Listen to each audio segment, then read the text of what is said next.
Shalom. Jadi tegang. Coba noleh kiri kanan katakan, kamu bahagia nggak dalam hadirat Tuhan? Coba noleh kiri kanan, kamu bahagia nggak dalam hadirat Tuhan? Saya percaya bahwa Tuhan itu baik buat kita, saudara. Amin. Dan hari ini kita akan belajar bersama. Kita akan masuk hari ini modul yang ke-7 tentang gereja lokal. Katakan bersama saya, gereja lokal. Saudara, saya percaya bahwa pada hakikatnya gereja itu bukan gedung, tapi gereja itu adalah kumpulan orang-orang percaya. Kadang-kadang saudaraku ada beberapa orang tidak memahami dengan benar apa itu gereja. Mereka pikir gereja itu adalah gedung. Itu sebabnya saudaraku kalau mereka datang ke gereja itu anggapannya mereka adalah sedang visit gereja, gedung gereja. Tapi hari ini kita tahu bahwa gereja adalah persekutuan orang-orang percaya. Kata bersama saya, gereja adalah apa? Persekutuan orang-orang percaya. Secara hakikat gereja itu bukan gedungnya, tetapi persekutuannya. Persekutuan gereja atau persekutuan umat Tuhan itu adalah sesuatu esensi, sesuatu yang sangat penting dalam kehidupan kita. Nah, hari ini kita akan melihat tentang gereja lokal ini. Saudara, kita akan melihat bersama mengapa orang percaya berkumpul dengan sesama orang percaya yang lain. Karena apa, saudara? Karena Tuhan pada dasarnya tidak pernah menghendaki orang itu hidup sendirian. Tuhan selalu merencanakan bahwa kita itu hidup di dalam komunitas. Katakan bersama saya, komunitas. Saudara, tahukah saudara bahwa dalam Alkitab berkata begini? Kita akan melihat saudara dalam Kejadian pasal 2 ayat yang ke-18. Kejadian pasal 2 ayat yang ke-18. Dikatakan begini, Kejadian 2 ayat yang ke-18. Tuhan Allah berfirman, tidak baik kalau manusia itu seorang diri saja. Aku akan menjadikan penolong baginya yang sepadan dengan dia. Saudaraku, ayat ini memberikan pengertian kepada kita bahwa tidak baik manusia itu hidup seorang diri saja. Kalau kita baca ayat ini, seringkali pengertian kita menganggap bahwa ini konteksnya adalah seorang pemuda hidupnya nggak pantas sendirian cari pacar. Ya, salah satunya begitu, saudara. Tapi nggak semua orang dikaruniakan untuk menikah, kan? Ada orang yang nggak menikah sepanjang hidupnya. Tetapi konteks hari ini kita melihat adalah tidak baik kalau manusia itu seorang diri saja. Artinya apa? Bahwa setiap kita itu membutuhkan orang lain. Katakan bersama saya, kita membutuhkan siapa? Orang lain. Ketika Tuhan ciptakan Adam, Tuhan berkata begini, bahwa tidak cukup Adam itu sendirian. Tidak cukup Tuhan hanya menciptakan Adam, Tuhan menciptakan Hawa sebagai temannya. Karena kita nggak bisa, saudara, kalau hidup sendirian. Kita membutuhkan penolong. Ya. Saudara tahu, suami istri itu dinikahkan tujuannya sebagai penolong satu dengan yang lain. Nah, suami-suami nggak boleh hidup sebagai penolong. Ya, katakan bersama saya, suami-suami. Suami tidak boleh hidup sebagai penolong. Istri nggak boleh hidup sebagai penodong. Satu kali, saudara, ada seorang ibu-ibu, ya tunggu suaminya pulang kerja, nggak pulang-pulang, saudara. Begitu pulang, saudara, dibuka pintunya, langsung dia bilang, mana hasilnya? Langsung, mana hasilnya? Dia bilang, minggu ini sepi, nggak ada hasil. Dia bilang, even kita nggak sempat save money sedikit pun, nggak bisa simpan money. Dia bilang. Lalu istrinya begini, saudara. Loh, kamu bilang nggak bisa save apa-apa. Loh, itu uang yang ada di dalam amplop warna coklat yang kamu simpan di dalam selipan buku, bukunya tertumpuk dengan buku-buku yang lain, ada di lemari kamu, lemari yang ada di gudang. Itu uang apa? Saudara tahu istrinya bilang apa? Suaminya bilang apa? Saudara itu waktu istrinya bilang uang apa? Suaminya bilang itu uang sial. Lalu istrinya bilang, kenapa sial? Karena sudah disembunyikan ketahuan juga. Namanya uang sial. Yang ketawa punya pengalaman, yang nggak ketawa bersuami. Nah, saudara dengar, Sekali lagi, kita diciptakan Tuhan sebagai penolong satu dengan yang lain. Setuju? Berapa banyak setuju katakan? Ya, suami penolong istri, istri penolong suami. Kalau di Indonesia suami-suami nggak pernah cuci piring, di sini harus, iya kan? Indonesia kita punya pembantu sudah, mbak, begitu kan? Di sini nggak bisa, istri udah mbak, tolong dong mbak, tolong dong cuci WC, mbak tolong dong jemur pakaian, mbak tolong dong semir sepatuku. Oh nggak bisa saudara. Di sini kita saling tolong menolong. Nah, saudara, jadi konsep Tuhan dalam keluarga pun suami penolong istri, istri penolong suami. Dalam gereja juga sama, bahwa kita nggak bisa hidup sendirian. Kita membutuhkan yang lain. Hari ini kita akan belajar mengapa bisa demikian, bagaimana mengimplementasikannya, dan apa yang terjadi dalam persekutuan umat Tuhan. Ini yang kita akan lihat bersama hari ini. Saya percaya hari ini saudara akan sangat-sangat diberkati, saudara. Saudara tahu bahwa setiap kita nggak bisa berkata, ya aku tidak ke gereja, tapi saya berdoa di rumah kok. Saya dengar seperti itu, saudara. Ya saya nggak ke gereja Pak, nggak apa-apa, saya di rumah sembahyang kok, baca Alkitab kok. Saya juga punya koleksi CD-CD khotbah. Nama pendeta A sampai Z, ada semuanya. Gua koleksi semuanya.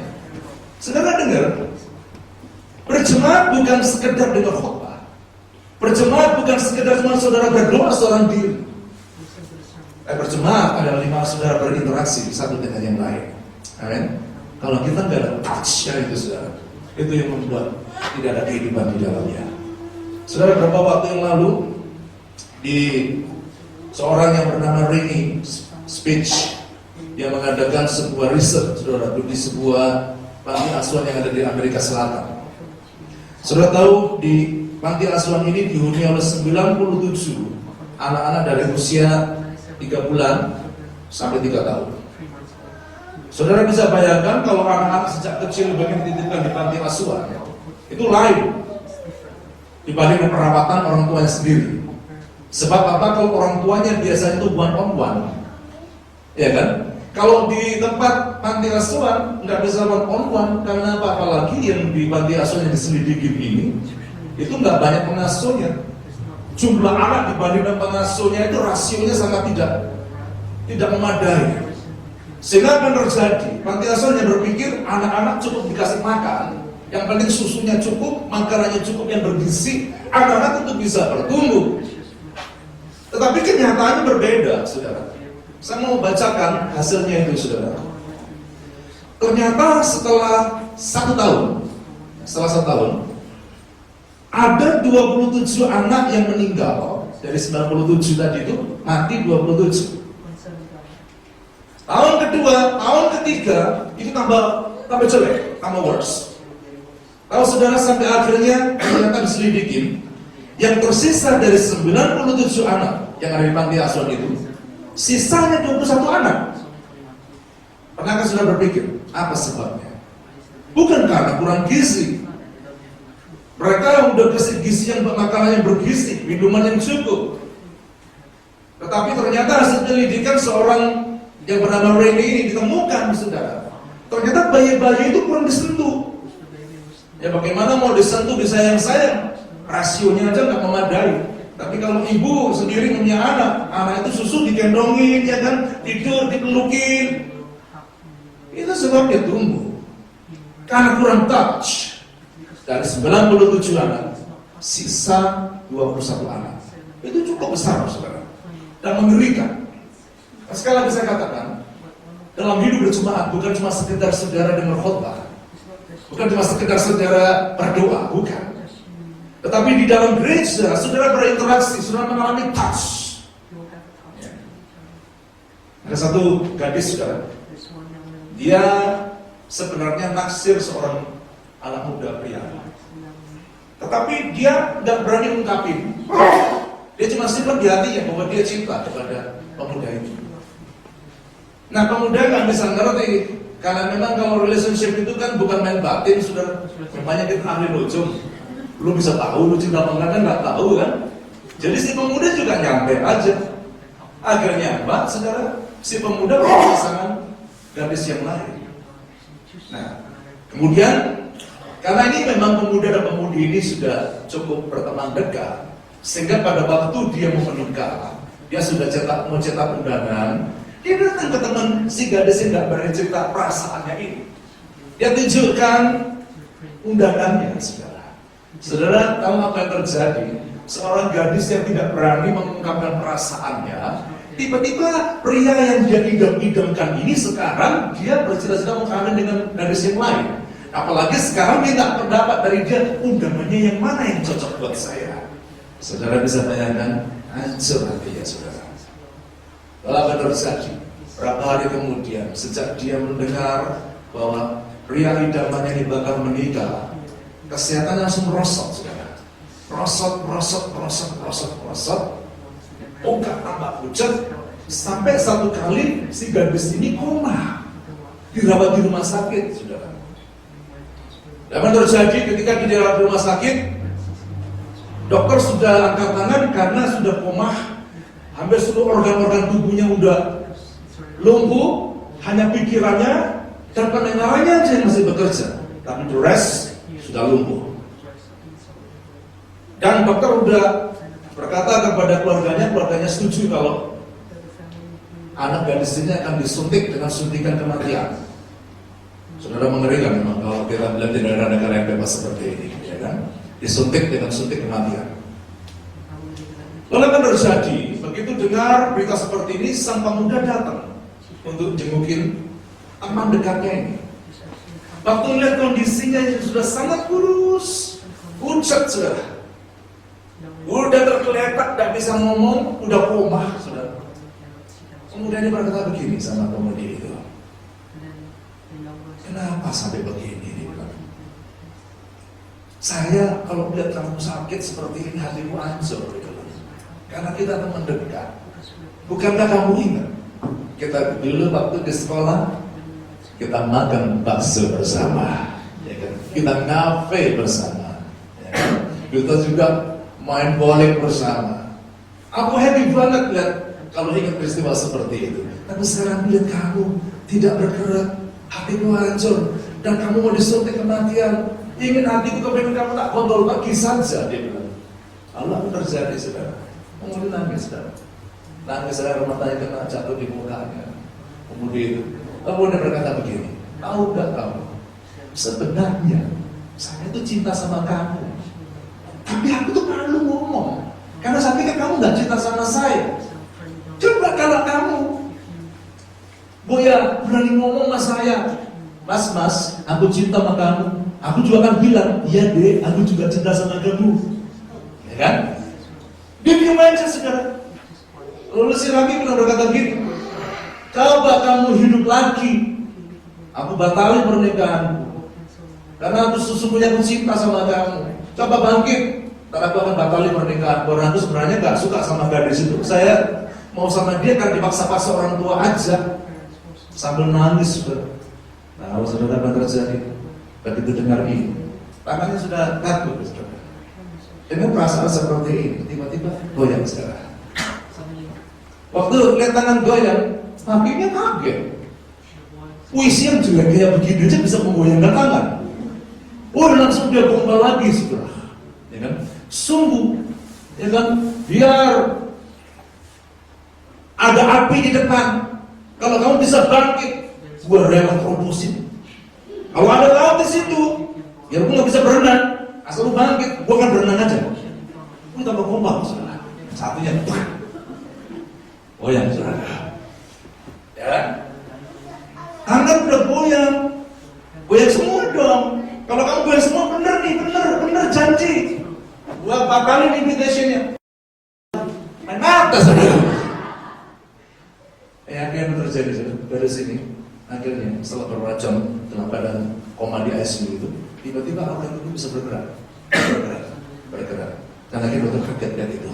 Ngajari disuntik saudara. Akhirnya dikeluarkan ICU, dirawat di rumah sakit lagi beberapa hari. Sang pemuda terus kesuntik secara rutin. Saudara tahu apa yang terjadi? Lewat 10 hari, gadis itu disembuhkan saudara. Dengar, kenapa?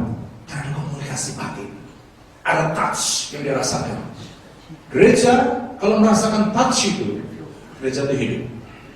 Tapi kalau gereja tidak ada hubungan satu dengan yang lain, seperti sel-sel yang mati, tidak ada pergerakan, tidak ada hubungan satu dengan yang lain, gereja itu tidak bisa dinamis, tidak bisa hidup. Nah, hari ini kita mau belajar lebih dalam. Mengapa sih kita perlu bersekutu?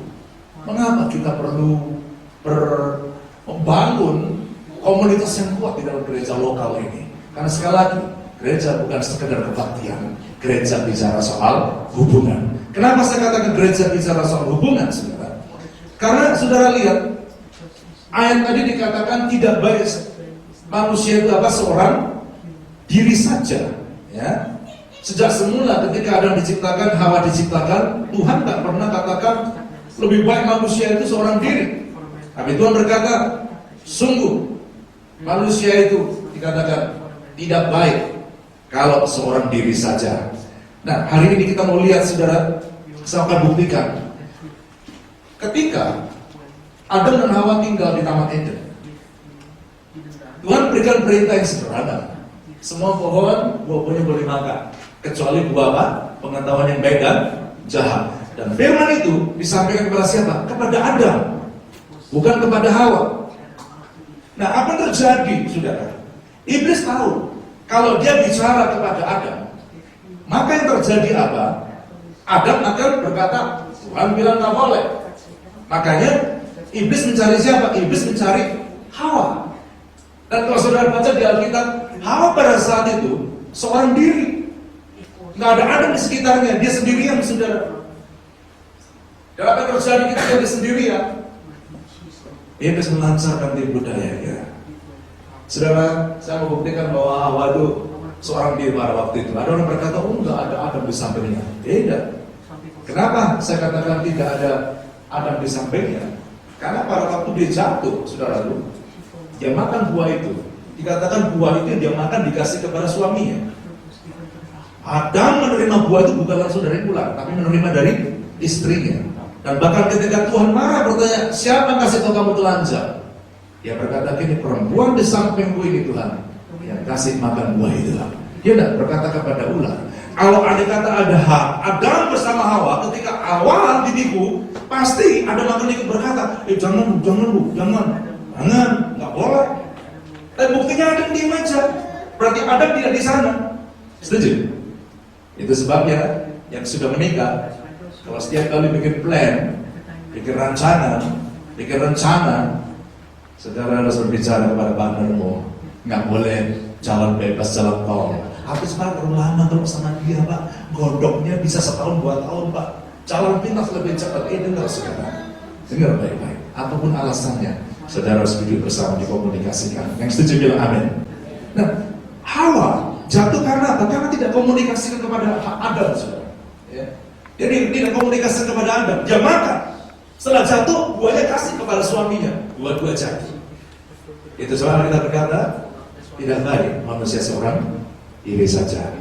Dalam gereja, saudara tahukah bahwa kalau kita berkomunitas seperti ini, seringkali banyak jemaat datang minta nasihat, kita berikan nasihat, mereka selamat, saudara. Kenapa ada nasihat dalam gereja? Kita nggak bisa jalan sendiri, kita butuh yang lain. Amin. Nah, saudara lihat dalam Kejadian 1 ayat 26 dikatakan begini. Berfirmanlah Allah, baiklah kita menjadikan manusia menurut gambar dan rupa kita, supaya mereka berkuasa atas ikan-ikan di laut dan burung-burung di udara, dan atas ternak, dan atas seluruh bumi, dan segala binatang melata yang merayap di bumi. Jadi dikatakan begini, Tuhan ciptakan kita memakai apa? Rupa dan gambar Allah. Coba nol lagi di kanan, bacanya kayak alam kan itu. Coba nol lagi, bilang dong, kamu cakep banget. Tapi ya jangan cewek sama cowok nih ya, kesalahan seperti itu. Ya. Saudara tahu, dikatakan kita diciptakan pakai apa? Rupa dan gambar Allah sendiri. Makanya kalau saudara tahu bahwa kita diciptakan rupa gambar Allah, jangan sedikit-sedikit bilang setan lu. Yang satu bilang iblis lu. Ya kan? Suami istri sudah bilang setan dan iblis. Tetangga cuma bilang apa? Pantes, anaknya tuyul-tuyul semua ya. Habis setan kawin sama iblis, lahirnya apa? Tuyul-tuyul. Ya. Lu kita lupa gambar Allah kok dibilang setan. Cakep-cakep kayak begini loh kok dibilang iblis. Ya kan? Kita ini gambarnya rupa Allah. bayangkan. Nah, kalau gambar rubah Allah, saudara pernah berpikir apa rubah gambar Allah itu? Mereka bertiga berjalan dengan harmonis, nggak pernah berselisih paham, mereka nggak pernah bertengkar.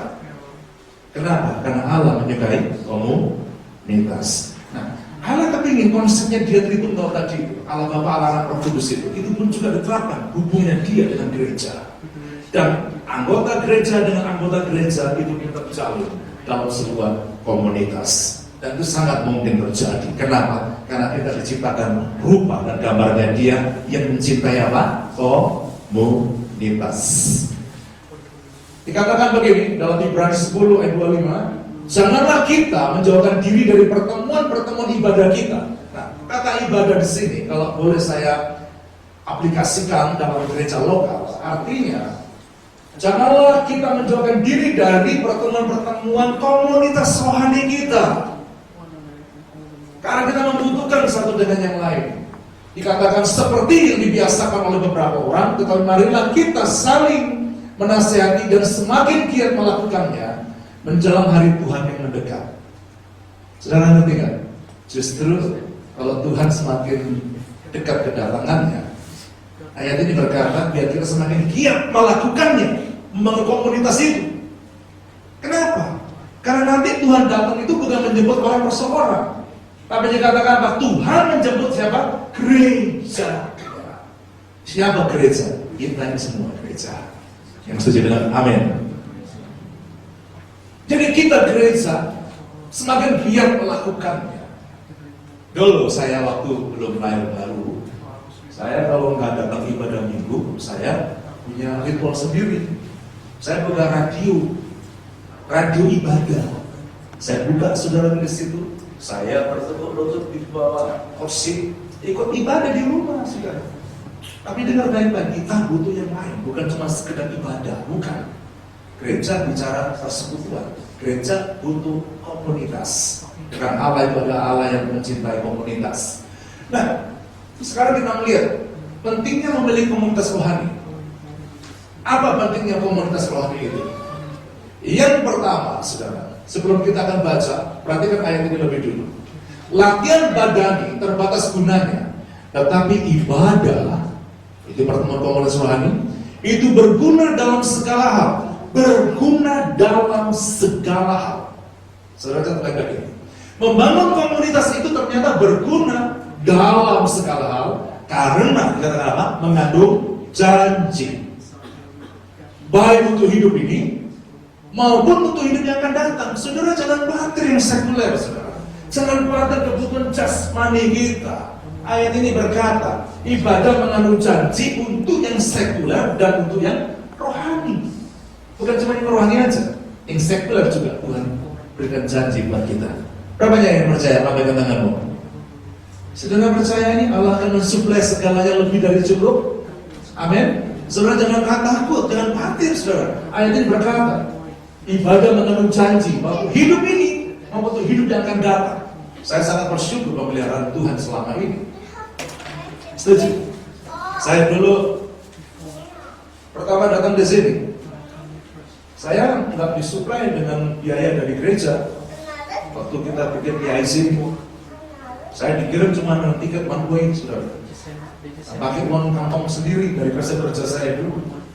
Tiap hari, tiap bulan kita bayar rent, kita bayar uang makan, kita bayar ongkos-ongkos semuanya, saudara tahu berapa satu bulan kan? Secara manusia saya berpikir begini, lama-lama habis juga kalau pengeluarannya. Kalau pengeluaran yang sama, nggak ada pemasukan, keluar terus, saudara. Tapi saya mau yakinkan kepada saudara. Kenapa saya mau cerita ini? Karena tadi malam, waktu saya mau ikut latihan ritual malam di gereja ini, Tuhan dalam perjalanan ingetin saya. Karena untuk bayar rent, dan sewa rent gedung gereja ini untuk bulan Juni itu dinaikin sangat ekstrim sekali. Lalu kita berpikir gini, Tuhan kalau kita keluarkan begini berarti kan lama-lama nanti kantong gereja, kas gereja disebut banyak sekali. Tuhan bilang apa? Tuhan cuma ingetin saya, kamu ingat dulu waktu kamu datang di sini. Saya diingetin begitu, saudara. Dan apa yang kamu lihat? Ternyata saya lihat, sudah saya ingat lagi peristiwa itu. Kantong itu belum sampai habis, belum sampai nol, masih ada jatahnya. Kalau saya setahun lagi masih bisa, setahun 2 tahun masih bisa, ya? Masih ada kantong di situ. Habis nggak?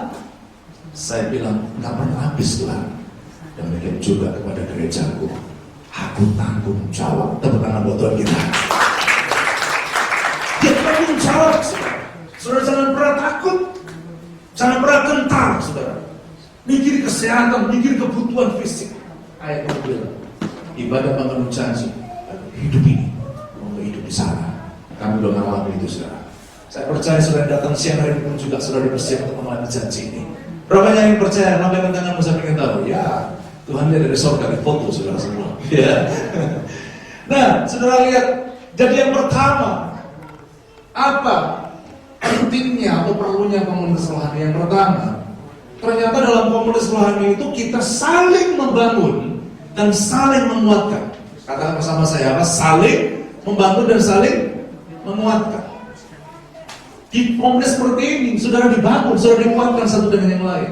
Enggak tuh Pak, ada juga yang bawel Pak, ada juga yang gosipin saya Pak. Sabar dulu, bentar kita akan bahas juga dari ya. Ada berapa poin yang kita akan bahas nanti. Ya. Perhatikan dulu ya, di komunitas ini kita saling membangun dan saling apa? Menguatkan. Kita nggak kebetulan di sini dikumpulkan Tuhan. Artinya Pak, individu-individu di sini ini kalau sudah mulai dari kanan, saudara punya tanggung jawab untuk menguatkan dia, membangun dia. Coba noleh kiri kanan, dia wajahnya kiri kanan saudara. Dia ini orang-orang sudah membangun dan menguatkan. Aduh, amin, amin, amin, amin. Aduh, gue rela gak masuk surga deh kalau dia masuk surga deh. Orang-orang begitu saudara, belum tahu neraka saudara. Kalau di surga boleh neraka aja deh, lebih enak. Kumpul sama banyak pendangdut di surga aja. Enggak saudara, enggak. Ya. Mau nggak mau juga nanti di surga ketemu lagi, lulu lagi, ketemu lagi. Mending di sini kita akur-akur aja. Setuju? Kita saling membangun dan saling menguatkan. Kita akan lihat satu tayangan ini lebih dulu, saudara. Sebelum saya akan cerita lebih dulu, nanti kita kembali ke ayat ini. Kita lihat tayangan ini lebih dulu.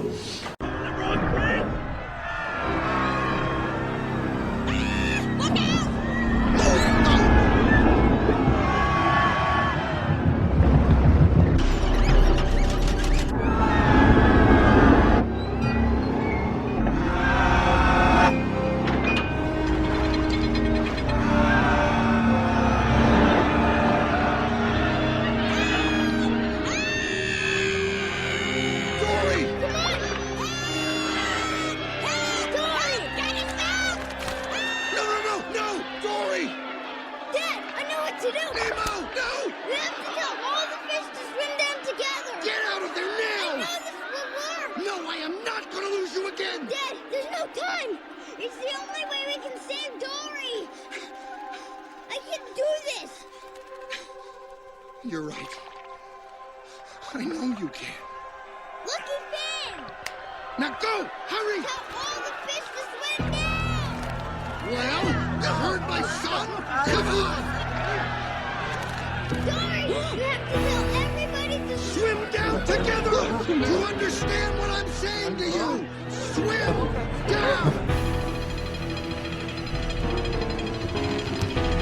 Everybody swim down!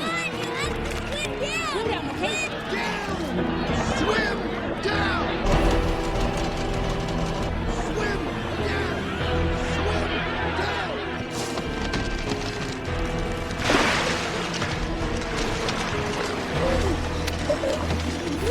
Don't give up! Keep swimming! Just keep swimming!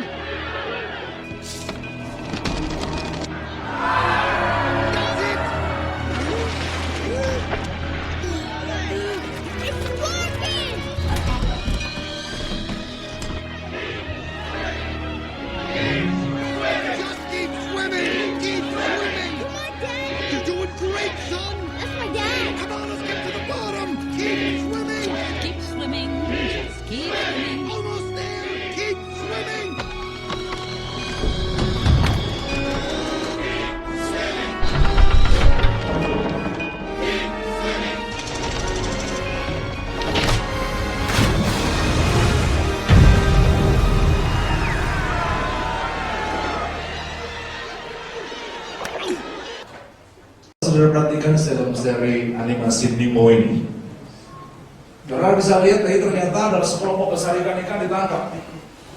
Salah satunya Dory juga masuk di dalam. Saudara, untuk melepaskan Jawa itu apa yang mereka lakukan? Ternyata mereka satukan kekuatan. Mereka saling bahu-membahu. Dikatakan apa? Keep swimming. Bukan yang keep walking tadi. Pak yang keep walking. Keep walking. Keep walking. Habis keep walking teler sekarang. Itu jadi walker.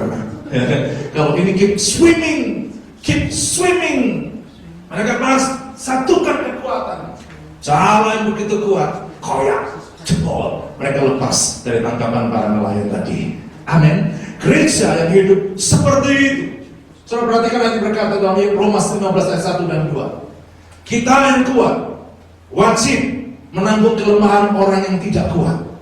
Dan jangan kita mencari kesenangan kita sendiri. Setiap orang di antara kita harus mencari kesenangan sesama kita demi kebaikannya untuk membangunnya. Kata Roma 15 ayat 1 dengan 2. Dikatakan yang kuat menanggung yang lemah, saudara. Yang kuat menanggung yang lemah. Di gereja tidak jarang kita ketemu orang-orang yang aneh-aneh.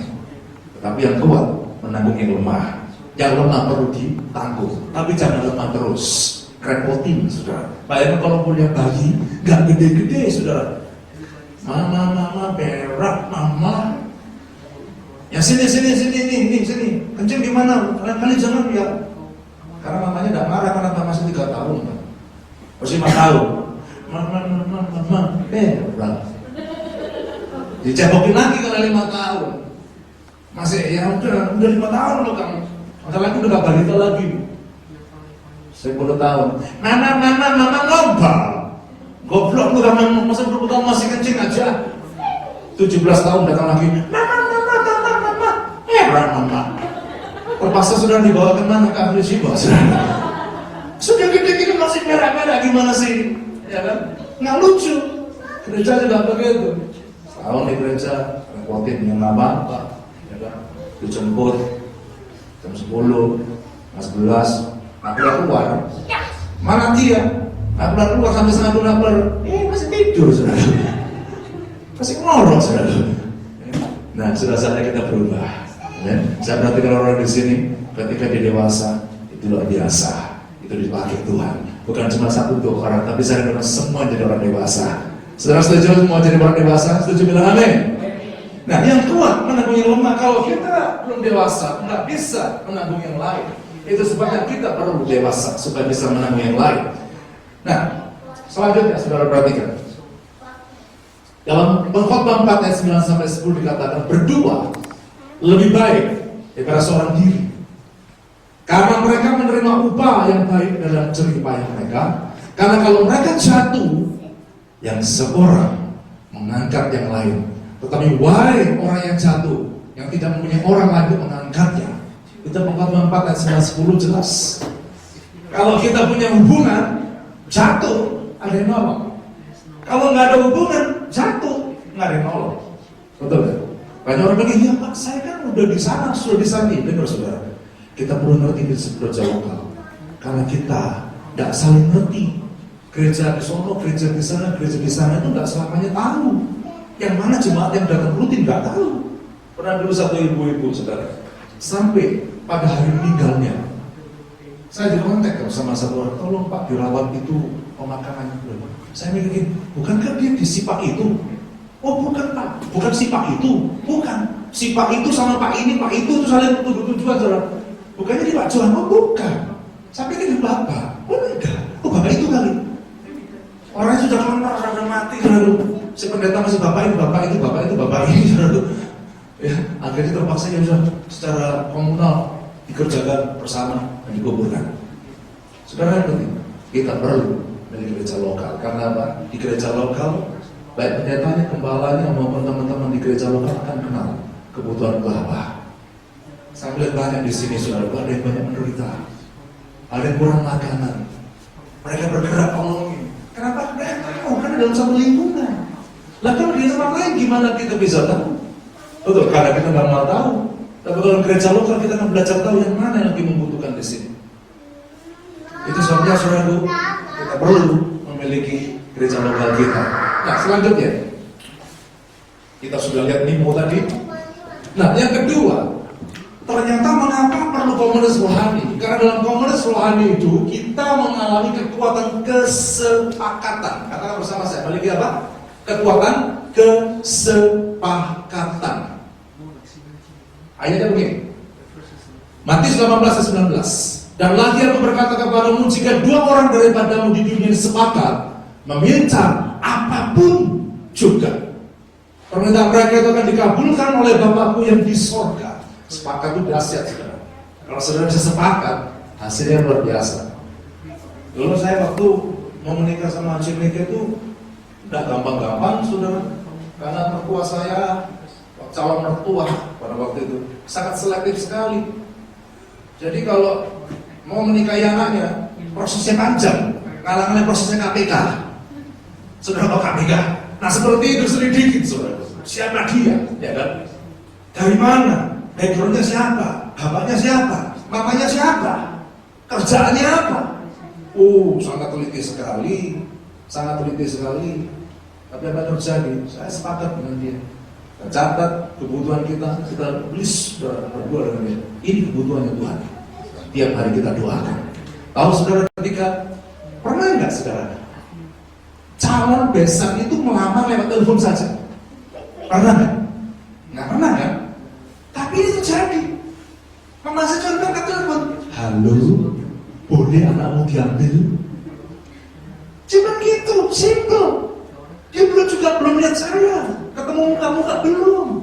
Langsung rundingan tunangan. Coba lihat. Memang doa sepakat itu luar biasa, saudara. Nah, kita berdoa sepakat dengan Mega waktu itu. Tuhan, kalau kita menikah nanti Tuhan sediakan ini Tuhan. Kita butuhnya ini Tuhan. Makanya kalau cari jodoh yang sepadan, yang rohani, ya, jangan yang rohana. Kalau rohani itu enak, saudara bisa sepakat dengan dia. Bayangkan kalau nggak cocok, dia nggak rohani kan.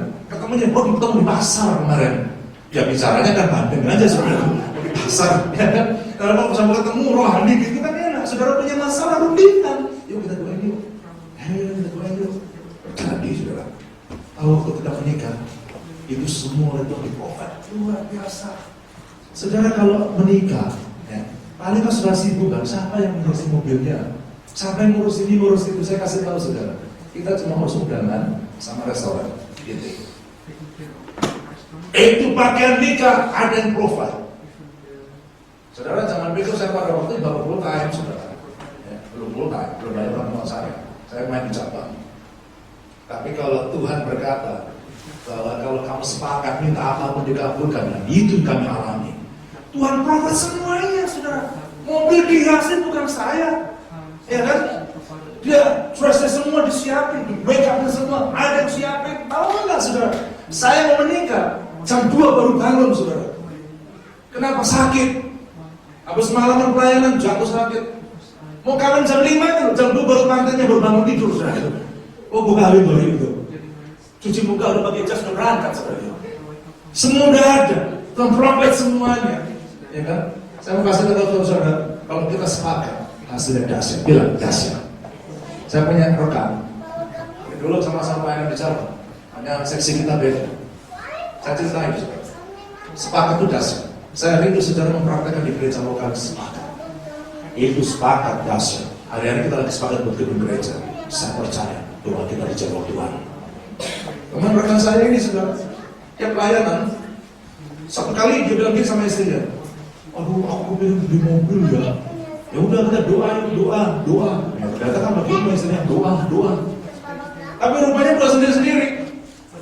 Yang istrinya berdoa supaya dapat Panther warna merah. Yang lakinya bilang kijang. Jadi dua sendiri kan? Yang satu minta kijang, satu minta Panther. Tuhan di surga bingung. Yang perlu kijang. Ya kijang Tuhan. Panther Tuhan. Kijang. Tuhan bilang ya udah dulu nanti kamu akur. Gak akur. Tidak tahu. Gak ada jawaban. Baru satu kali dia bilang gini. Saya berdua minta Panther merah. Kamu minta Panther? Lu iya saya minta Panther. Lu pantas kamu minta Panther merah, aku minta kijang. Pantas sudah dijawab. Akhirnya apa? Ayo kita rembukan yuk. Akhirnya mereka rembukan. Minta apa? Meter merah atau kijang? Kita dulu harus rembukan, sepakat dulu. Istri bilang, meter merah.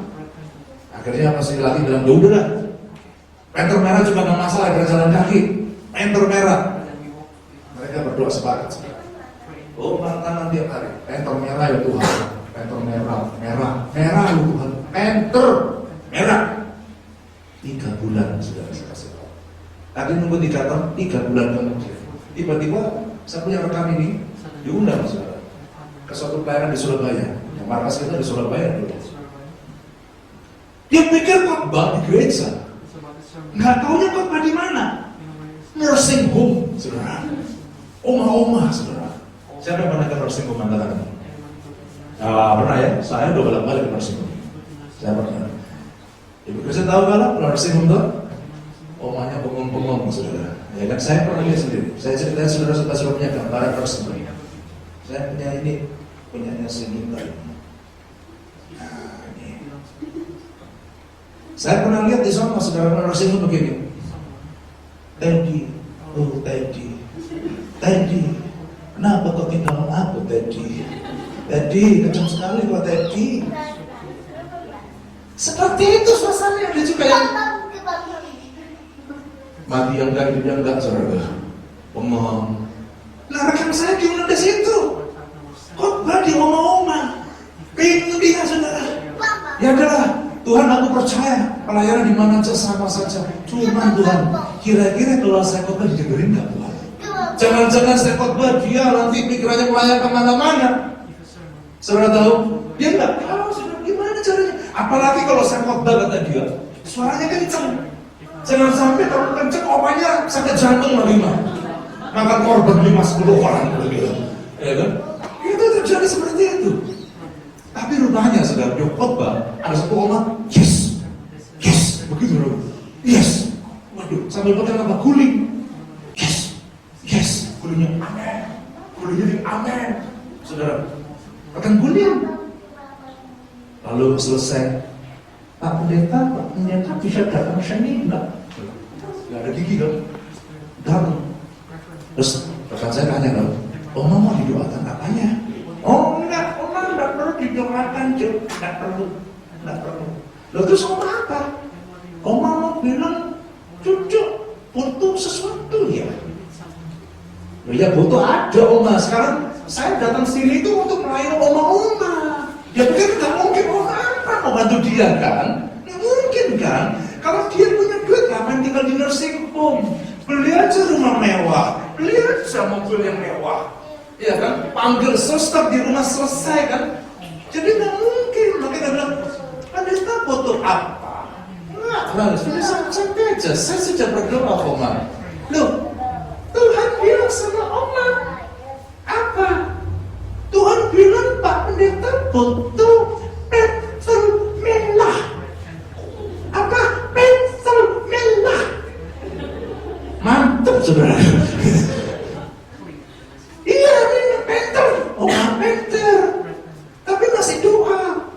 Itu Tuhan jawab Tuhannya. Pentel merah akan milik pendeta. Terus mau apa Oma? Ya sekarang percaya enggak? Oh itu pendeta percaya enggak? Ya setengah percaya Oma. Ya kalau enggak percaya ya sudah pulang saja. Oh percaya Oma? Ya begitu.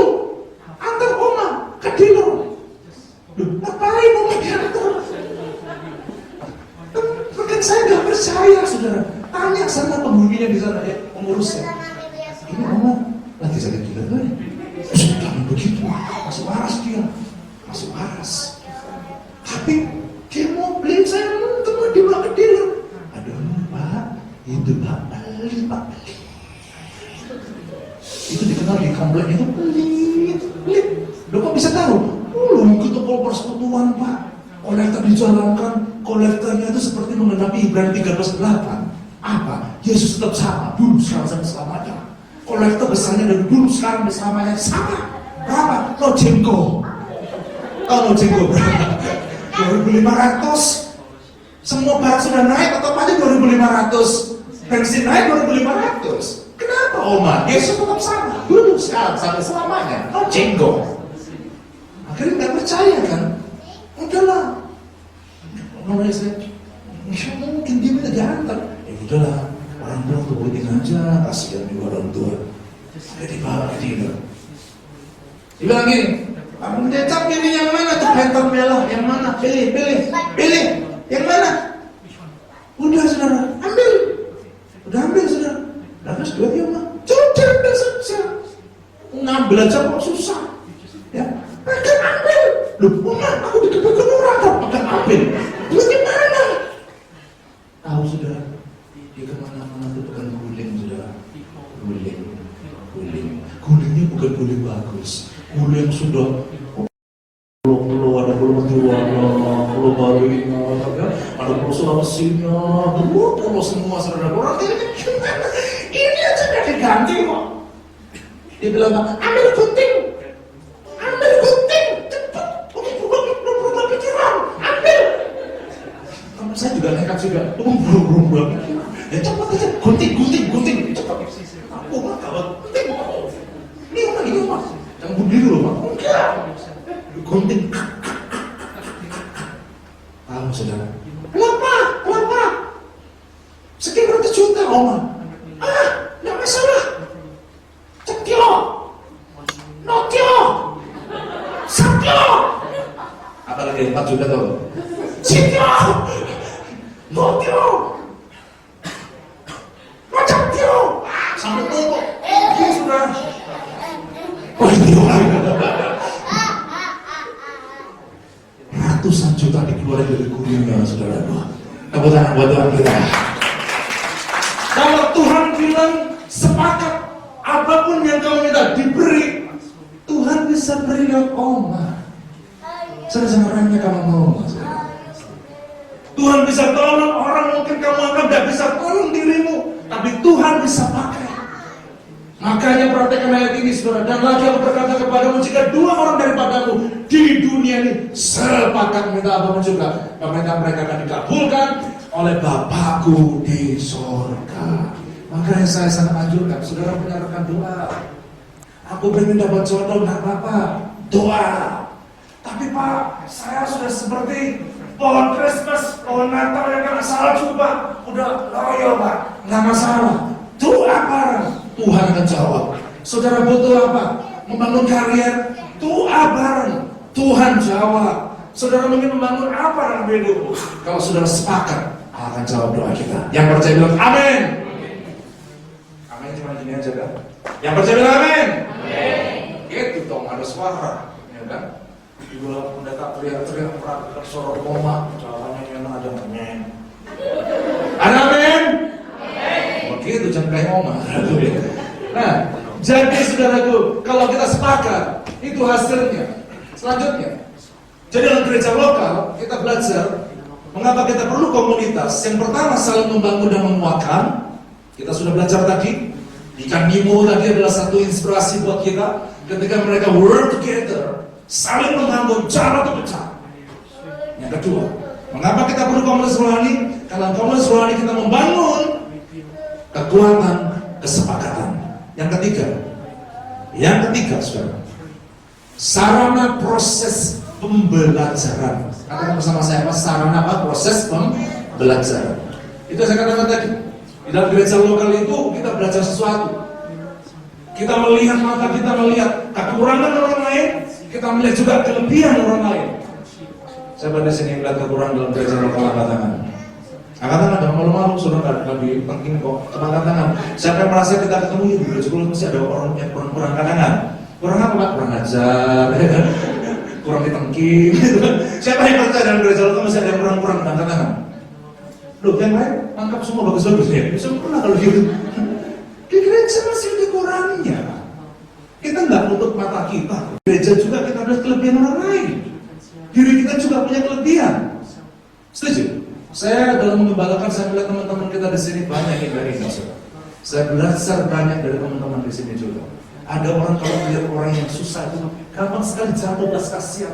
Saya cuma katakan, aduh Tuhan, ini luar biasa. Nilainya udah 90 100 Tuhan. Kita semakin belajar kayak dia. Saya lihat kelebihan orang lain. Oh Tuhan, kalau melihat dia rendah hatinya Tuhan, bagus Tuhan. Aku juga pengen seperti dia. Itu kalau nilai sudah 90 mendekati 100. Saudara, sedang di gereja ketemu orang lebih, tapi juga melihat kekurangan orang lain. Nah, tujuannya apa melihat kekurangan orang lain? Perhatikan ini. Ayat ini berkata begini, Amsal 27 ayat 17. Besi menajamkan besi, orang menajamkan apa? Sesamanya. Di gereja lokal, di komunitas rohani ini, kita ditajamkan satu dengan yang lain. Kita melihat kelebihan orang lain, kita bertumbuh seperti dia. Kita melihat kekurangan orang lain, kita digosok. Sekarang di gereja itu ada banyak abu-abu gosok gratis loh, sikat-sikat gosok gratis, bener. Karena ketemu orang yang seperti kayak sikat gitu, duduk sama dia tuh,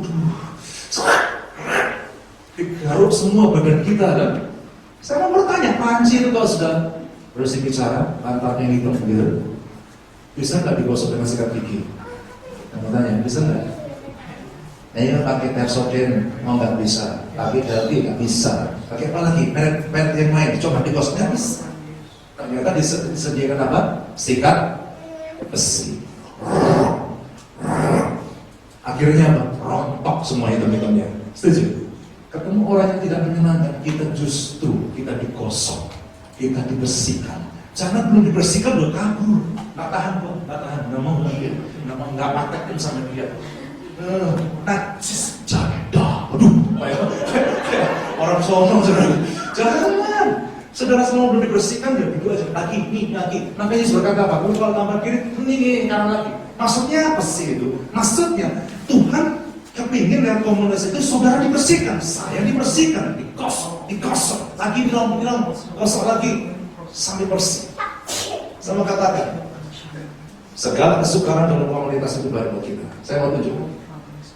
Ada seorang bernama Ali bin Ibrahim Al-Naimi. Nama yang panjang sampai ke apa, ya kan? Saya mau ceritakan orang ini, saudara. Orang ini pada waktu dia masih muda, dia masih belasan begitu, dia kerja di satu company oil, satu perusahaan minyak, dia bekerja di situ. Tetapi karena dia pendidikannya hanya SD, otomatis dalam lingkungan pekerjaan itu dia banyak dilecehkan, banyak dihina dan banyak di abuse, karena dia tidak pintar-pintar, kasih SD, sekolah SD selesai, lalu kerja di perusahaan minyak. Nah, satu kali dia bilang begini, satu kali dia kehausan, dia masalah haus, kali-kali diarahkan panas sekali. Dia masuk ke tenda, dia sudah ada minuman, ya. Itu ada spring water di situ, air minuman mineral. Dia ambil diminum, saudara, belum mau diminum. Insinyurnya datang, dia bilang, itu bukan untuk budak, itu untuk tuan-tuan. Pada waktu itu memang perbedaan jenjang itu sangat tinggi sekali kan. Akhirnya orang itu sangat terpukul sekali dan sangat marah. Dia tertolak, minum air aja nggak boleh, kucing aja kalau minta minum dikasih. Saya memangnya lebih rendah dari kucing. Dia merasa ditendang. Tapi apa terjadi, saya mau kasih tahu kepada saudara, kesukaran seperti itu seperti besi, menajamkan besi. Dia ditekan, justru dia dibersihkan. Dia berkata gini, kalau begitu saya mau bersusah-susah, saya kerja siang, malam saya mau sekolah. Dia sekolah malamnya SMP. Dia sudah remaja, pulang lagi SMP, bayangkan, apa nggak jadi ketua RT-nya di kelasnya, sudah yang lain kecil-kecil, dia paling gede, besar, karena udah tua kan. Sekolah SD, selesaikan SMP, SMA. Apa yang terjadi? Begitu ya perusahaan mendengar bahwa orang ini begitu tahu, ya perusahaan berkata, mau nggak kamu sekolah lanjut lagi universitas? Kita kasih beasiswa buat kamu. Dikasih beasiswa, dilanjutkan sekolah di Amerika, S1, S2. Begitu selesai S2 dipanggil pulang, dia kerja lagi di perusahaan yang sama. Saudara bekerja, begitu dia balik ke perusahaan yang sama, posisinya nggak sama pada waktu dia masih SD. Apa yang didapatkan? Perhatikan ini. Akhirnya dia diangkat bekerja di Aramco Oil, Arabian and American Oil Company. Dia kerja di Aramco. Dan di Aramco ini, saudaraku, dia dipercayakan memimpin perusahaan minyak terbesar di Saudi Arabia. Aramco itu perusahaan terbesar yang Saudi Arabia. Kita berpikir, seorang yang tadinya cuma lulus SD, begitu melewati pelecehan, melewati tekanan, melewati gesekan dalam perusahaan itu, nasibnya berubah. Dia menjadi pemimpin perusahaan minyak terbesar di Saudi Arabia, Aramco. Dan tahukah saudara Aramco ini? Hari ini saya percayakan lebih dari ini. Ini data sekitar 2000 atau 2000 ke atas sedikit. Aramco menghasilkan 3,4 juta barrel atau sekitar 540 juta meter kubik oil dan mengendalikan lebih dari 100 ladang migas di Saudi Arabia. Dipimpin oleh siapa? Orang yang di bekas itu kan SD, lulusan SD. Tahukah saudara siapa sih Ibrahim ini? Dikatakan bahwa dia adalah diangkat sebagai Menteri Perminyakan dan Mineral sejak tahun 1995 dan baru berakhir, saya cek tadi kapan dia berakhirnya, ternyata dia baru berakhir resign belum lama, 2010 kemarin, jadi 4 tahun yang kemarin. Saudara bisa bayangkan dari tahun 95 sampai 2010 itu panjang sekali, berapa tahun? 95 sampai 2010 itu sekitar 15 tahun. 15 tahun memimpin menjadi menteri. Saudara bisa bayangkan, kesukaran Tuhan izinkan itu bahaya bagi kita. Dalam gereja lokal ada gesekan-gesekan, itu biasa. Coba bilang kiri kanan, gesekan apa? Coba bilang bang kiri kanan supaya saudara tidak alergi. Bilang gesekan biasa, biasa. Loh, saudara jangan pikir kita sebagai gembalanya nggak mengalami seperti itu. Saudara hanya orang seorang aja pusing lah. Saya lain banyak itu saudara. Apalagi di Indonesia, proyek misi kita, ya biasa. Saya bilang sama orang-orang di Indonesia baru-baru ini, bagaimana? Bilang, biasa. Saya bilang begitu. Saya proklamirkan begitu di Indonesia. Tapi masalahnya begini Pak, itu biasa. Saya bilang, kenapa? Justru ada gesekan kita akan mengalami. Kalau ini orang dunia aja, dan gesekan dia bisa mengalami promosi dengan dahsyatnya. Anak Tuhan dalam gereja lokal mengalami gesekan. Justru saudara akan tumbuh lebih indah lagi. Yang percaya bilang amin. Nah, saudara, itu kita belajar tentang pentingnya atau perlunya komunitas rohani. Nah, sekarang kita lihat selanjutnya, gereja lokal sebagai komunitas rohani. Kalau tadi kita sudah belajar komunitas rohani, sekarang kita kaitkan gereja sebagai komunitas rohani. Apa tujuannya? Dengar saudara, Yesus itu mengorbankan segala-galanya. Dia korbankan nyawanya, dia korbankan hidupnya. Dikatakan untuk menebus manusia ini dia membayarkan harga yang sangat mahal. Itu harga darahnya. Kata 1 Petrus 1 ayat 18. Nah, tujuannya apa? Apa tujuannya Tuhan itu mengorbankan segala-galanya ini? Tujuannya, saudara, tidak lain supaya setiap kita itu boleh mengalami yang disebut dengan kunci kerajaan surga. Katakan bersama saya, kunci apa? Kerajaan surga. Kata Matius 16 ayat 19. Jadi kunci itu bukan cuma sekedar sudah masuk surga, bukan. Kalau masuk surga, maka begitu percaya itu sama surga. Tetapi Tuhan punya rencana lebih dalam, bukan sekedar diselamatkan, tapi Tuhan bilang, aku berikan kunci untuk mengambil resources dalam kerajaan Allah. Ini kunci untuk mengambil resources. Jadi kunci udah di tangan kita, saudara. Tinggal resources itu kamu pakai. Makanya jangan jadi orang Kristen yang balik-balik lemah. Ya lemah lembut boleh, ya kan? Lemah gemulai masih boleh. Tapi kalau lemah karena masalah itu jangan. Karena Tuhan bilang aku bisa berikan kunci kerajaan surga. Resources itu kuncinya di tangan kita. Yang percaya bilang amin. Tahukah saudara kunci itu kalau saudara misalnya begini, kalau ada kunci sepatu saudara. Ya, ini kunci. Kalau misalnya Tuhan bilang, nah, kamu butuh apa? Kamu cuma pegang kunci ini aja. Kalau saudara pegang kunci ini, maka tinggal buka aja resources saudara dapat. Saudara tahu kan Tuhan sudah menyediakan itu buat kita, kunci disediakan buat kita. Nah, tujuannya apa saudara Tuhan menyediakan kunci seperti ini? Saya mau tunjukkan, kalau kuncinya ada, kemuliaan Tuhan nyata dalam hidup kita. Saya beri contoh. Rasul-rasul itu terima kunci kerajaan surga. Kunci itu mengambil resourcesnya surga. Coba saudara renungkan, siapa Petrus? Petrus itu tidak lebih dari kita. Bahkan mungkin saudara kalau dibanding Petrus pada waktu itu sebelum dia mengalami kunci ini, saudara mungkin lebih baik. Kenapa? Saudara tidak pernah nyangkali Yesus. Petrus sudah pernah nyangkali Yesus. Kita perhatikan ketika dia pegang kunci, satu kali ketika dia berjalan di bait Allah, ada orang yang selalu berpikir sejak lahir tidak bisa jalan, minta uang. Petrus berkata gini, gue nggak punya uang, aku cuma punya nama Yesus. Artinya apa? Aku cuma punya kunci kerajaan Allah. Lalu orang itu berkata, saya mau dapat kunci itu. Dia berkata, dalam nama Yesus, berjalan. Itu orang yang lumpuh sejak lahir, saudara. Langsung jalan. Itu kunci resources. Saya nggak ngerti saudara punya butuh apa. Ingat baik-baik, saudara sudah pegang kunci resources. Tinggal kalau berkata kepada Tuhan, Tuhan kunci sudah ada Tuhan. Dan Tuhan berkata, bukan, ambil. Tinggal ngambil. Ambil, saudara. Kalau mau saya berkata, ya kurang damai Tuhan. Ada kunci resources, ambil damai itu. Nah, saudara, jadi Tuhan sudah berikan kunci kerajaan Allah.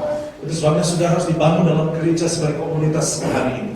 Nah, saudara, pada kenyataannya, ada gereja, dua macam gereja, gereja lokal, gereja universal. Saya perhatikan itu dari gereja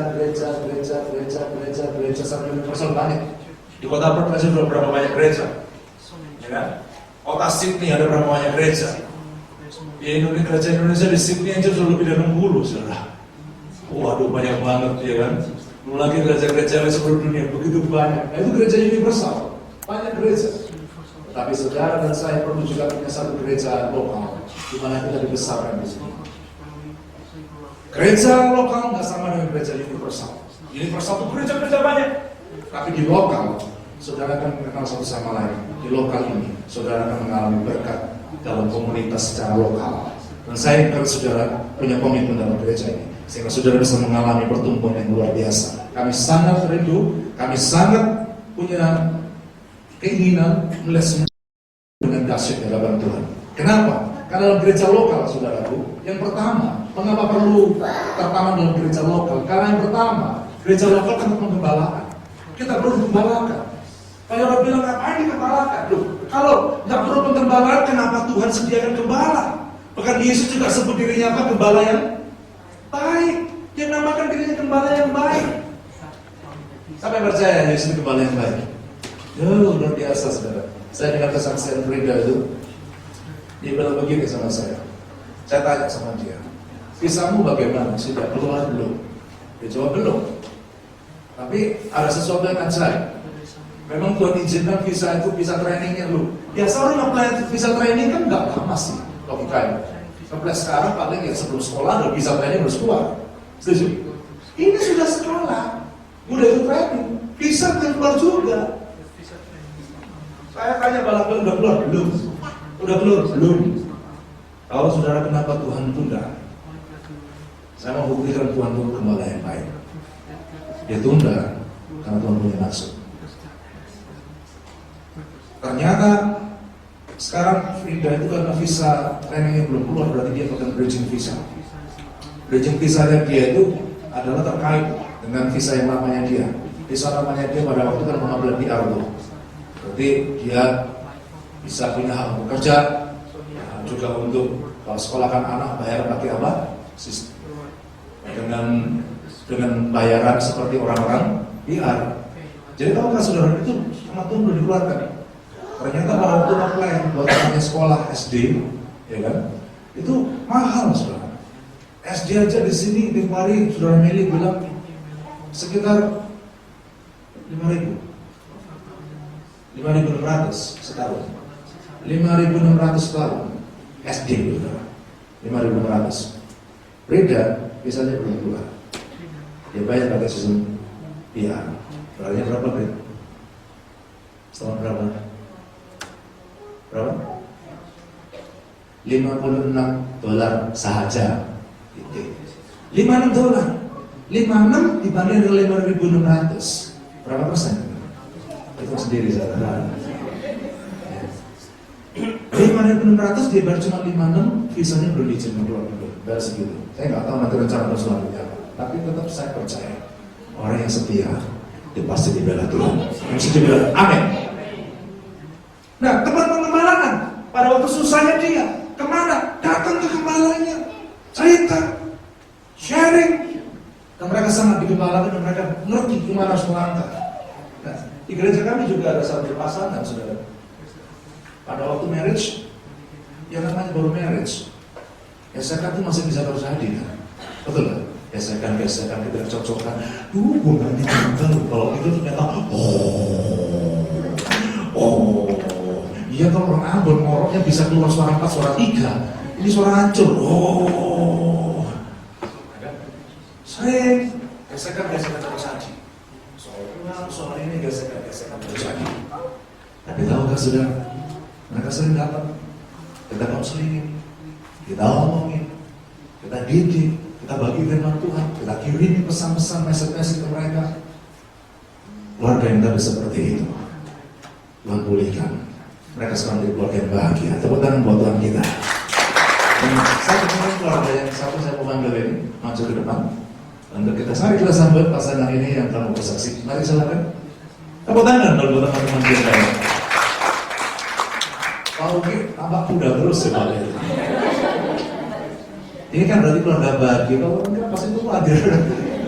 Lihat ini. Nah mereka bersaksi lihat. Begitu mereka digembalakan dengan baik. Baik dalam kerjaan dan macam-macam itu kelihatan. Tuhan itu membela gitu. Karena dengarin, ada yang ngomong dari nasihatin. Bayangkan kalau nggak dinasihatin, iya saudara. Silakan mau bersaksi.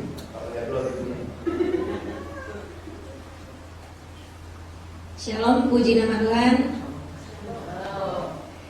Ya, memang saya sangat bersyukur ya. Kita di sini mempunyai gembala yang baik, Ko Johan Benci Meke. Memang pada saat kita susah, kita senang ya, mereka yang paling tahu gitu. Terutama pada saat kita sedang menghadapi masalah, kita selalu datang, selalu telepon, selalu datang ke tempat rumah beliau. Itu kita cerita, kita curhat masalah kita begini. Memang banyak sekali kita dibantu dengan saran-sarannya, dengan doa-doanya. Terlebih kan pada saat awal pernikahan, memang banyak sekali terjadi gesekan-gesekan, banyak sekali itu. Dan sering banget terjadi gitu sampai yang terakhir sampai saya berniat mau pulang segala macam ke Indo, gitu kan. Tapi ya puji Tuhan memang ada Cimeka, ada Ko Johan di sini yang kasih nasihat, kasih bimbingan pada kita. Ya bersyukurlah. Jadi setelah melewati masa-masa yang nggak mengenakan itu gitu, puji Tuhan sekarang di sini anak yang tadinya di Indo bisa kami bawa kemari gitu. Jadi kita udah benar-benar jadi keluarga yang bahagia gitu di sini. Jadi semua anak udah kumpul. Dan terlebih lagi juga soal kerjaan Uki yang tadinya dia harus bangun jam 3 pagi, jam 4 dia sudah harus berangkat cleaning, sampai pernah mobilnya dibobol orang segala macam. Yang puji Tuhan sekarang kerjaan udah enak, kan udah di kos, sudah stabil kerjaannya, jam kerjanya juga udah, puji Tuhan udah enak ya. Gitu. Dan satu lagi juga soal rumah yang tadinya kita juga rumah yang di Nottingham itu mau dijual sama ownernya, kita sampai panik bagaimana ini begini begitu. Tapi puji Tuhan, Tuhan kasih yang terbaik buat kita sekarang. Kita tinggal bisa rent satu rumah, share sama sahabat kita ya puji Tuhan semuanya jadi indah pada waktunya memang gitu. Ya mau tambahin satu hal lagi ya, baru beberapa hari yang lalu waktu saya main di teras, memang kalau kita hidup berjalan bersama Tuhan itu sangat-sangat enak.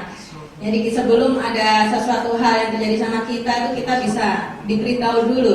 Nah, seperti yang beberapa hari yang lalu waktu saya lagi main sama anak-anak di teras sore-sore gitu, terus saya dengar suara sangat jelas. Dia bilang hati-hati di sini ada spider. Itu saya sangat jelas sekali dengar suara itu.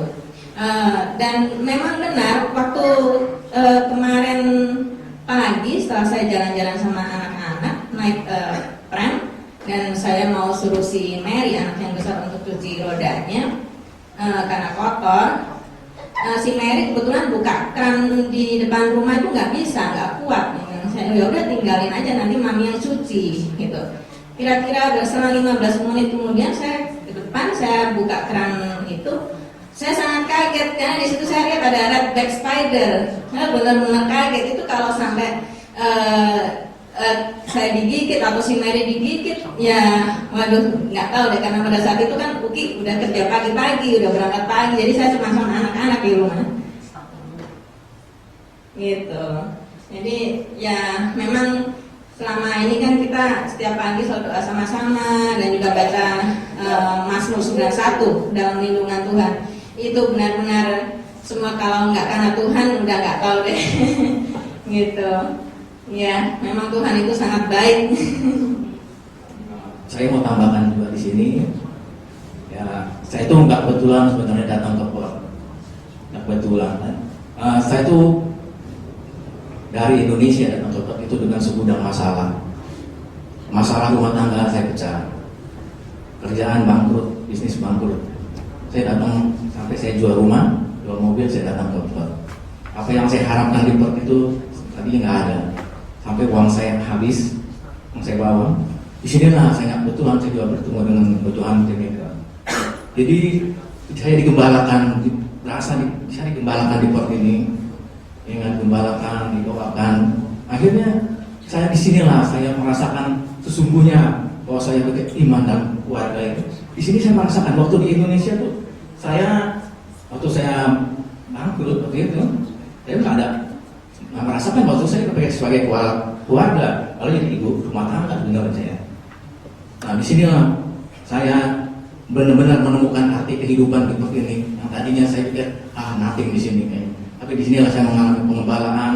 Saya bekerja lokal di sini, jadi nasihatin, didoakan sama Tuhan cuma seperti mereka dan juga sama teman-teman sahabat-sahabat di gereja ini. Itu. Walaupun pertama kali saya datang kemari, apapun yang saya hadapi, masalah apapun, soal jodoh apapun, saya selalu diskus dengan Tuhan. Kadang-kadang maksud saya tak melawan juga gitu. Enggak. Iya. Saya pengen ini, nggak boleh. Saya sodorin Tuhan, saya kenal cewek yang ini. Oh, jangan ketemu gitu. Ya, tapi puji Tuhan, disitulah saya belajar Tuhan tuh kan nasihatin saya. Ya akhirnya saya bisa berumah tangga di sini. Nah, itulah akhirnya bukan yang enggak dengan beres. Saya berumah tangga, masalah beres. Banyak masalah, gesekan. Tapi yang Pak Johan tadi bilang tuh gesekan biasa itu. Yang luar biasa tuh gosokan. Nah, di sini lah memang gesekan itu terjadi.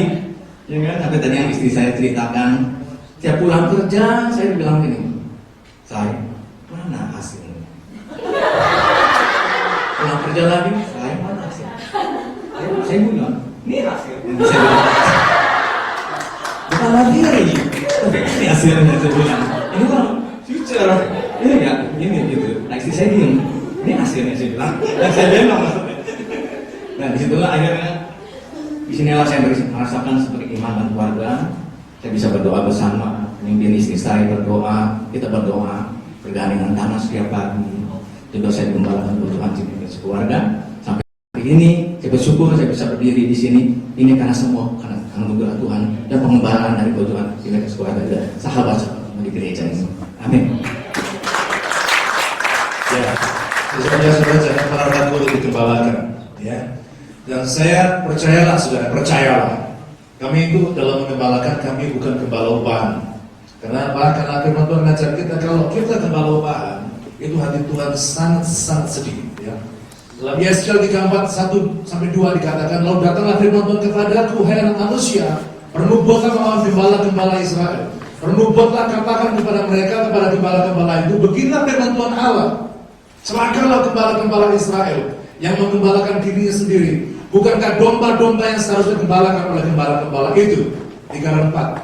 Kamu menikmati susunya, dari bulunya kamu buat pakaian, yang gemuk kamu sembelih, tapi domba-domba sendiri tidak kamu gembalakan, yang lemah tidak kamu kuatkan, yang sakit tidak kamu obati, yang luka tidak kamu balut, yang tersesat tidak kamu bawa pulang, yang hilang tidak kamu cari, melainkan kamu injak-injak mereka dengan kekerasan dan kekejaman. 5 dan 6. Dengan demikian mereka berserak, oleh karena gembala tidak ada, dan mereka menjadi makanan sebagai segala binatang di hutan. Domba-dombaku berserak dan tersesat di semua gunung dan di semua bukit yang tinggi. Ya, di seluruh tanah domba-dombaku berserak tanpa seorang pun yang memperhatikan atau yang mencarinya. Percaya saudara, kita punya komitmen sebagai gembala untuk mengembalakan dengan baik. Di tempat ini, saudara akan mengalami apa? Di tempat gereja lokal ini, yang tersesat dicari, yang lemah dikuatkan, Yang sakit didoakan, yang luka dibalut. Tempat pengembalaan. Yang kedua, tempat pertumbuhan rohani. Ini jadi tempat pertumbuhan rohanimu. Mengapa dikatakan tempat pertumbuhan rohani? Karena di tempat ini saudara mengalami pembapaan atau fathering. Kamu tahu betapa kami seperti bapak terhadap anak-anaknya telah menasihati kamu dan menguatkan hatimu seorang demi seorang. 1 Tesalonika 2 ayat 11. Ada fathering. Saudara di dunia banyak keluarga berantakan mencetak anak-anak yang tidak baik, anak-anak yang kontak. Tapi justru gereja harus menyediakan fathering, pembapaan, anak-anak yang rela kita bapai sebagai orang-orang yang dipakai Tuhan dan berguna dalam kehidupannya. Amin. Ada pelatihan rohani atau mentoring. Filipi 3:17 berkata, saudara-saudara, ikutilah teladanku. Perhatikan mereka yang hidup sama seperti kami yang di teladanmu. Kita beri teladan, kita mentoring saudara, supaya saudara bertumbuh. Saudara lihat tadi yang mimpin pujian, saudara Frida. Dari awal, dia menjadi apa-apa. Sekarang sudah mimpin pujian. Itu kata mentoring. Di mentoring, saudara rohani di mentoring sampai jadi apa-apa. Dan saya rindu di sini. Saudara pastikan, saudara jangan sampai jadi apa-apa di gereja ini. Saudara dimentorin supaya jadi apa-apa. Setuju? Nah, yang ketiga, pengutusan atau komisioning. Kalau itu bergila, jadikan semua bangsa muridku, baptis mereka dalam nama Bapa, Anak, dan Roh Kudus, kata Matius 28:19. Jadi, sebagai tempat pertumbuhan rohani, saudara mengalami fathering atau pembapaan, mengalami coaching atau mentoring, pelatihan, dan yang ketiga, komisioning. Kemarin jemaat sudah bergerak, rumah sakit doain orang. Seorang ibu yang sudah anfal, dokter bilang nggak bisa sembuh lagi. Ternyata kemarin bisa hidup, dan kemarin saya tanya gimana hasilnya orang yang setia. Saya melakukan anak-anak di gereja, saudara. Mereka dikomision, mereka diutus, ayo berkati lingkungan dan mereka bergerak. Amin. Nah, jadi mengapa kita perlu gereja lokal? Satu, tempat pengembalaan. Kedua, tempat pertumbuhan rohani. Yang terakhir, di gereja lokal ini, saudara, mengapa perlu gereja lokal? Karena ini tempat melatih kesetiaan. Biasa. Saya rindu juga anak-anak di sini yang sudah berjemaah di gereja lokal kita yang lebih dari 10 tahun. Kita mau kasih apresiasi khusus buat mereka. Banyak kan 10 tahun, saudara. Sudah bergerak dalam suka duka, gesekan, masa senang, masa susah, masa yang sulit, masa yang kelepasan, udah dialami semua. Dan anak-anak seperti ini saya lagi rancangkan untuk diberikan apresiasi khusus lebih dari 10 tahun. Bayangkan rutin, saudara, sampai sekarang mereka tetap ibadah kepada Tuhan. Itu perlu ya. Dan saya percaya orang yang setia itu akan mengalami, saudara, berkat yang khusus. Jangan sampai nggak setia, saudara.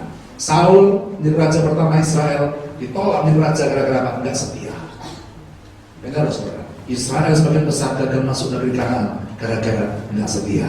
Biar setiap kita hari ini belajar menjadi orang-orang yang setia di dalam gereja lokalnya. Amin. Yang setuju bilang amin.